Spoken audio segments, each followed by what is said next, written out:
Bonjour, c'est Paul Pexoto du blog L'Arbre à Bien-être, j'espère que tu vas bien, ainsi que ta santé et celle de ta famille. Bienvenue dans le deuxième épisode de la série Covid-19, kit de survie pour hypersensibles intitulé « Entretiens ton corps ». J'espère que mes conseils de l'épisode 1 ont déjà pu t'aider, en tout cas si c'est le cas, j'en suis très heureux car ça me fait vraiment plaisir de pouvoir t'aider. Maintenant, pour compléter ces premiers conseils, quoi de mieux que de profiter de ce moment pour se mettre en forme si ce n'est déjà pas le cas. Premièrement, commence par une alimentation plus saine et plus légère pour soulager et repose ton organisme. Ensuite, fais du sport pour libérer de l'endorphine qui va te relaxer. C'est ce qu'on appelle la molécule du bonheur. Fais attention à ta consommation. Mange peu, car tu ne bouges pas beaucoup pendant le confinement, donc attention à la prise de poids. Et puis c'est mieux pour avoir l'esprit vif et détendu, notamment pour la méditation si tu en fais. Donc le mieux serait bien sûr des légumes achetés si possible localement pour aider les paysans du coin. Bois beaucoup d'eau pour éliminer les toxines de ton corps. Pour cela, je te recommande une eau riche en silice pour éliminer les toxines d'aluminium présentes partout dans les produits de consommation et très néfastes pour le corps.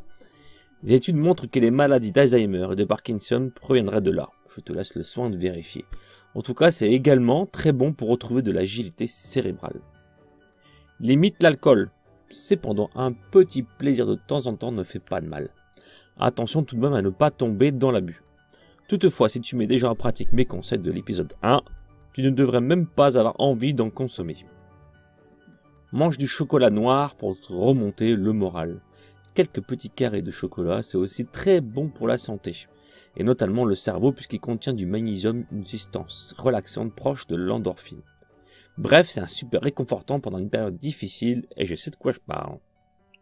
Fais un jeûne, et pourquoi ne pas profiter de ce moment pour faire une bonne détoxification qui purifiera ton corps. Je ne vais pas te faire un laïus sur le sujet, mais un petit jeûne de quelques jours ou plus serait idéal en ce moment, non ? Voici en description une petite vidéo pour t'expliquer tout cela. Fais du sport. Voici une application entièrement gratuite avec des exercices simples, ne nécessitant aucun matériel qui ne dure que 7 minutes seulement. Dedans, tu y trouveras des séries d'exercices plus spécifiques, donc à toi de faire ce qui te convient le mieux.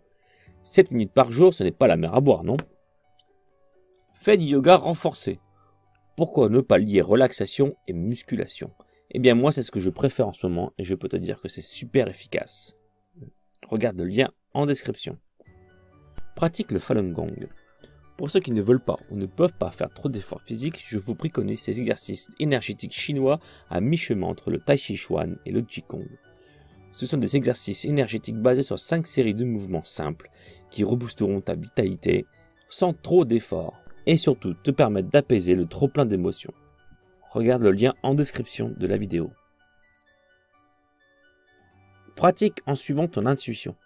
C'est un exercice idéal pour les personnes hypersensibles ou les créatifs. Si tu pratiques depuis des années un art ou quelque chose d'autre demandant de l'exercice et de la discipline, essaie désormais de le faire en te laissant aller à ton intuition. C'est un peu comme si tu conduisais une voiture depuis des années et que désormais tu peux conduire comme tu le sens sur une piste de course. Rends naturelle ta pratique en dépassant la technique. Cette pratique que je qualifierais de spirituelle développera en plus ta force personnelle grâce à ta conscience créative. Donc voilà, si tu décides de pratiquer dès maintenant quelques-unes de ces activités physiques en suivant un régime alimentaire sain, déjà tu arriveras à mieux tenir ce confinement et en plus tu reprendras le travail et la normalité de ta vie dans une forme olympienne. L'épisode 2 du kit de survie pour hypersensibles est maintenant terminé.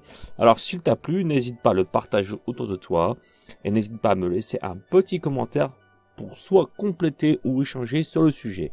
Prends soin de toi et des tiens et je te dis à bientôt pour le prochain épisode où je te donnerai mes conseils pour muscler ton cerveau. C'était Paul Pexoto du blog L'Arbre à Bien-être.